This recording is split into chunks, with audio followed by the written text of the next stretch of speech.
हमारे काफ़ी ऐसे सब्सक्राइबर हैं जो हमारी वीडियो तो रेगुलर देखते हैं लेकिन सब्सक्राइब नहीं करते। तो अगर आप भी हमारी यूट्यूब फैमिली का हिस्सा बनना चाहते हैं तो सोनी नाइट क्लब को अभी सब्सक्राइब करें और बेल नोटिफिकेशन प्रेस करना भूलना मत।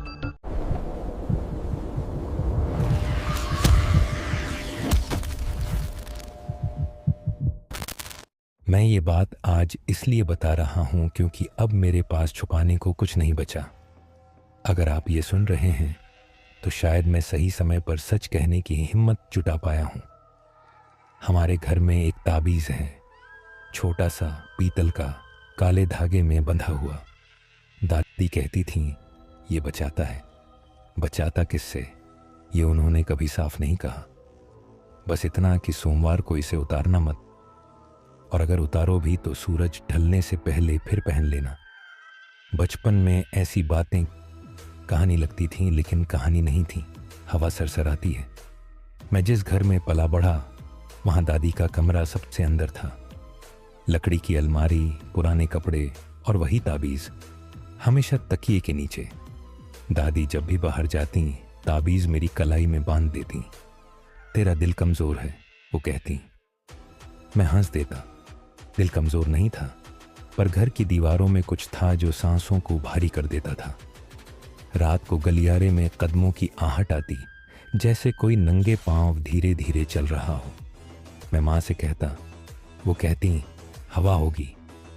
एक सोमवार की बात है, दादी बीमार थीं। डॉक्टर ने कहा था आराम चाहिए, पर दादी उस दिन उठी, नहाई और ताबीज़ को धूप में रख दिया। पहली बार। मैंने पूछा आज क्यों? उन्होंने मेरी तरफ देखा, लंबा, थका हुआ, जैसे कोई कर्ज गिन रहा हो। आज हिसाब है, बस इतना कहा। फिर शाम होते होते उनकी सांसें अटकने लगीं। अस्पताल पहुंचने से पहले ही सब खत्म। उनके जाने के बाद घर अचानक बड़ा हो गया। दीवारें दूर दूर, आवाज़ें पास पास। दादी की रस्मों के बाद माँ ने ताबीज़ मुझे दिया। अब तू रख, उन्होंने कहा। मैंने मना किया। पढ़ा लिखा आदमी ताबीज़ टोटका, मुझे बचकाना लगता था। पर उसी रात सपने में दादी आई। उन्होंने ताबीज़ मेरी कलाई पर कसकर बांधा। दर्द हुआ। मैं चीख कर उठा। कलाई पर बैक पर धागे का निशान था। दूर घंटी। अगले कुछ हफ्तों तक सब ठीक रहा। मैं नौकरी पर जाता, लौटता, माँ के साथ खाना खाता। लेकिन सोमवार आते ही घर बदल जाता। हवा ठंडी हो जाती, जैसे बारिश से पहले का सन्नाटा। रसोई में बर्तन अपने आप खनकते। दीवार घड़ी 1 मिनट आगे पीछे चलती।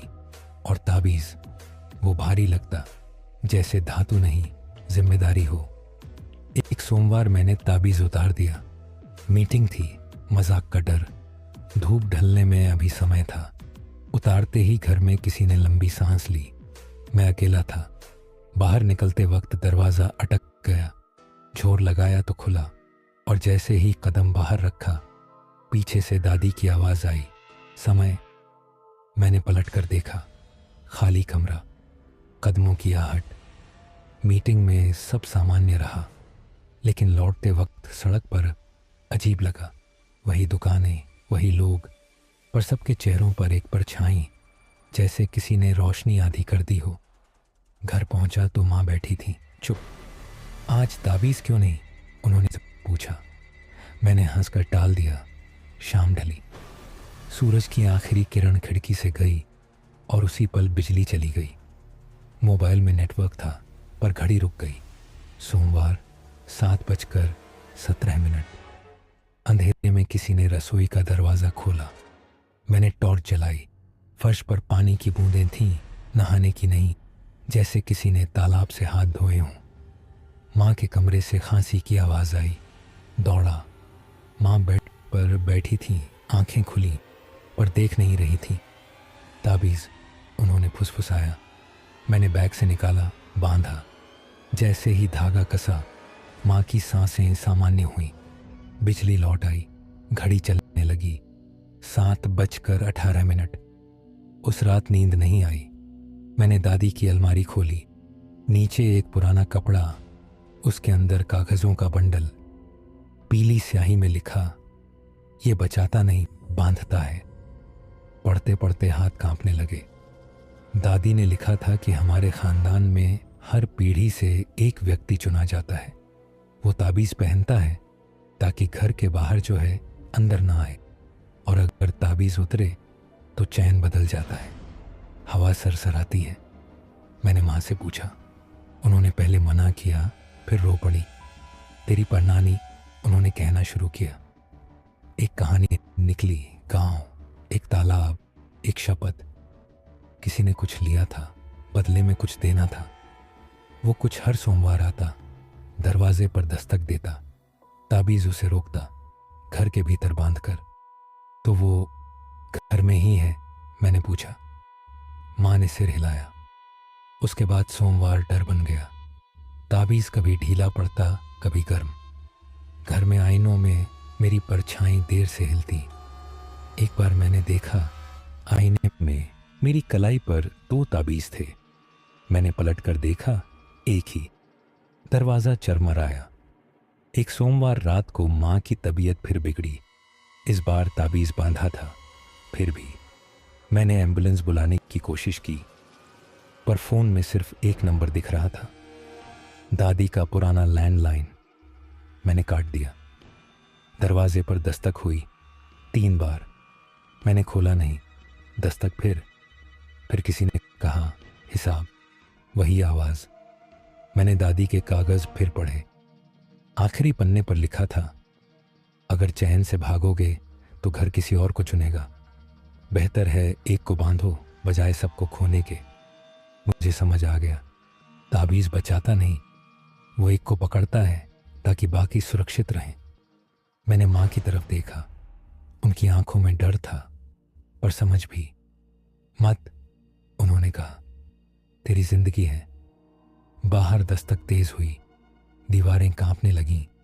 कदमों की आहट। मैंने ताबीज़ उतार कर मेज पर रखा। जैसे ही उतरा, घर ने सांस ली, लंबी, भूखी। मैंने धागा फिर उठाया, अपनी कलाई पर नहीं, दरवाजे के हैंडल पर बांधा। धातु गर्म हुई। बाहर की आवाज़ थमी। कुछ सेकंड शांति। फिर रसोई से आवाज़ आई, बर्तनों की। दीवार घड़ी फिर रुकी। सोमवार 7:17। दरवाजे के हैंडल ने खड़खड़ाना शुरू किया। मैंने पीछे हटकर देखा। हैंडल खुद घूम रहा था, जैसे कोई अंदर आने की कोशिश कर रहा हो। धागा कसता गया, चरमराया। ताबीज़ से हल्की सी रोशनी निकली। मुझे लगा काम हो गया। तभी आईने में मैंने देखा, मेरे पीछे कोई खड़ा है। मेरा ही चेहरा, पर आंखें गहरी, पुरानी। उसने मुस्कुराकर कहा, बांध तो दिया, पर किसे? हवा सरसराती है। मेरे हाथ सुन्न हो गए। वो परछाई आगे बढ़ी और ताबीज़ की रोशनी उसमें समा गई। हैंडल शांत हो गया। घड़ी चलने लगी। माँ ने राहत की सांस ली। सब खत्म? नहीं। परछाई ने मेरी तरफ देखा। अब घर में 2 हैं, उसने कहा। एक बांधने वाला, एक बांधा हुआ, और वो आईने में घुस गई। उसके बाद घर सामान्य दिखने लगा। माँ ठीक रही। सोमवार भी गुजरने लगे, पर ताबीज़ अब मेरी कलाई पर नहीं टिकता। वो हमेशा किसी न किसी चीज़ से बंधा रहता। कैसे से हैंडल, कुर्सी, अलमारी, और रात को आईने में मेरी परछाई कभी कभी देर से हिलती है। मैंने शहर छोड़ने की सोची। बैग पैक किया। सोमवार की सुबह ट्रेन पकड़ी। प्लेटफॉर्म पर वही ठंडी हवा, कलाई खाली। ट्रेन चली। खिड़की में अपना अक्स देखा। पीछे वो मुस्कुरा रहा था। ट्रेन ने सुरंग पकड़ी। अंधेरा। किसी ने सीट के नीचे से फुसफुसाया, समय। दूर घंटी। मैंने आंखें बंद की। जब खोली, ट्रेन अपने स्टेशन पर थी। मेरा घर सामने। दरवाज़ा खुला। माँ अंदर बैठी थी। आ गया? उन्होंने पूछा। दीवार घड़ी 7:16। सोमवार। अब समझ आया, ताबीज़ जगह बदल सकता है, चैन नहीं। कोई ना कोई बंधा रहेगा, और जो बंधा है वो घर से दूर नहीं जा सकता। इसलिए मैं ये सब बता रहा हूँ, ताकि अगर आपके घर में कोई छोटा सा ताबीज़ हो जिसे सोमवार को उतारने से मना किया गया हो, तो सोचिएगा वो आपको बचा नहीं रहा, वो किसी और को बांध रहा है और एक दिन हिसाब बदलेगा। दरवाज़ा चरमराया। मैंने सोचा था सब यहीं ख़त्म हो जाएगा, कि सच बोल देने से बोझ हल्का हो जाएगा, लेकिन खूनी नाइट क्लब की कहानियाँ कभी एक हिस्से में ख़त्म नहीं होती। वो रुकती हैं और फिर और गहरी हो जाती हैं। उस सोमवार के बाद मैं घर से निकल ही नहीं पाया। हर बार जब दरवाजे तक जाता, घड़ी 7:16 पर अटक जाती, जैसे वक्त मुझे बाहर जाने की इजाज़त ही नहीं देता। माँ सामान्य दिखती थी, लेकिन अब वो सवाल नहीं पूछती थी, जैसे उन्हें सब पता हो, जैसे वो मान चुकी हों कि ये घर अब मेरा नहीं बल्कि हमारा जेलखाना है। रात को नींद टूटती तो लगता कोई मेरे पास बैठा है। आँख खोलता खाली, पर आईने में देखता तो वही दूसरा मैं पलंग के किनारे बैठा दिखता। वो कुछ कहता नहीं था, बस देखता था। उसकी आंखों में शिकायत नहीं थी, अधिकार था। हवा सरसराती है। एक रात मैंने उससे बात करने की कोशिश की। आईने के सामने खड़ा होकर बोला, तू कौन है? आईने की सतह पर उंगलियों के निशान उभरे। फिर आवाज़ आई, मेरी ही आवाज़ पर भारी, मैं वही हूँ जो चुना गया था तुझसे पहले। उसने बताया कि हर पीढ़ी में जो ताबीज़ अब बांधता है, उसकी एक परछाई बन जाती है, वही असली कीमत। दादी ने उसे सालों बांध कर रखा था। जैसे ही वो मरी, परछाई आज़ाद हो गई और नया चयन हुआ, मैं। तो माँ? मैंने पूछा। वो अगली है, उसने कहा, जैसे कोई मौसम का हाल बता रहा हो। मैं डर गया, पहली बार सच में। मैंने ताबीज़ उठाया और तोड़ने की कोशिश की। हथौड़ा मारा, धातु नहीं टूटी। फर्श में दरार पड़ गई, दीवारों से पानी रिसने लगा। वही गंध, तालाब की, सड़ी हुई मिट्टी की। घर कराहने लगा। मत, आईने से आवाज़ आई, घर को चोट मत पहुंचा। उसी रात माँ नींद में बुदबुदाने लगी। गांव का नाम जिसे मैंने कभी सुना नहीं था, तालाब, शपथ, कर्ज। मैंने दादी के कागज फिर निकाले। एक नाम बार बार लिखा था, मेरा नहीं, माँ का। मुझे समझ आ गया, दादी ने मुझे नहीं, माँ को बचाने के लिए मुझे बांधा था। सोमवार को 7:17 से पहले अगर कोई और ताबीज़ पहन ले, चयन बदल सकता है। पर इसके लिए एक शर्त थी, जो पहनाएगा वो आज़ाद नहीं होगा, वो घर का हिस्सा बन जाएगा, हमेशा के लिए। मैंने माँ को सब बता दिया। उन्होंने पहली बार मुझे थप्पड़ मारा। मैंने तुझे जन्म दिया है कर्ज चुकाने के लिए नहीं। उनकी आंखों में आंसू थे, पर आवाज़ सख्त। बाहर दस्तक शुरू हो गई, तेज। दीवारें कांपने लगीं। घड़ी 7:16 पर थी। 1 मिनट। मैंने ताबीज़ उठाया, माँ के पास गया। उन्होंने सिर हिला दिया।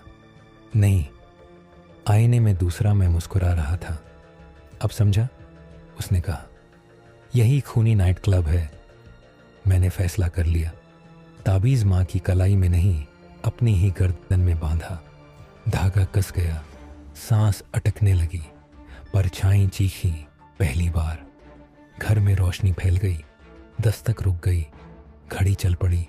7:18। मैं ज़मीन पर गिर पड़ा। जब होश आया, घर शांत था।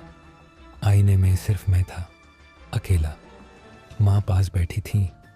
सब ठीक हो जाएगा, उन्होंने कहा। मैं मुस्कुराया। उन्हें नहीं बताया कि अब मैं आईने में नहीं दिखता, सिर्फ परछाई दिखती हैं। अब हर सोमवार मैं घर में रहता हूँ, बाहर नहीं जा सकता, लेकिन घर सुरक्षित है, माँ सुरक्षित है। और अगर आप ये सुन रहे हैं तो शायद अगला चयन दूर नहीं, क्योंकि हर ताबीज़ की उम्र होती है और हर घर को किसी न किसी की ज़रूरत पड़ती है।